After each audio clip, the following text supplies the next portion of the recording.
और अब बात करेंगे यौम माहौलियात की। जी हां, आलमी यौम माहौलियात के मौके पर मरकजी वज़ीर प्रकाश जावड़ेकर ने अर्बन फॉरेस्ट प्रोग्राम का आगाज़ किया है। प्रकाश जावड़ेकर का कहना है कि मुल्क में शहरों में गार्डन और पार्क तो हैं, लेकिन बहुत कम शहरों में जंगलात हैं, लिहाजा शहरों में भी जंगलों को फ़रोग़ देना है।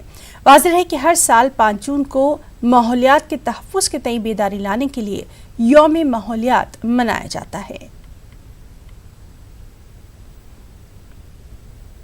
ना काटे न कटे, इसके लिए राजस्थान में 300 लोगों ने बलिदान दिया था।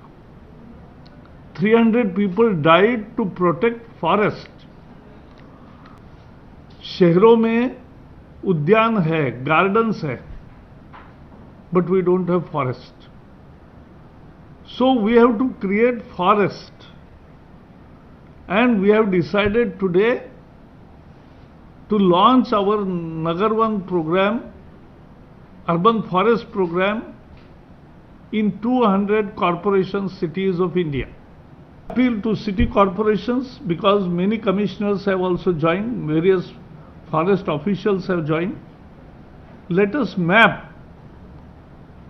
the forest land in cities and degraded land in city, and if that is reserved for creating these urban forest, it becomes a people movement. ये जन आंदोलन होगा, और इसलिए सबको साथ आकर काम करने का मैं अपील करता हूं। आगे चल के जैसी योजना आगे बढ़ेगी, अच्छा वन जहां बनेगा उसको पुरस्कार देने की भी हम योजना करेंगे।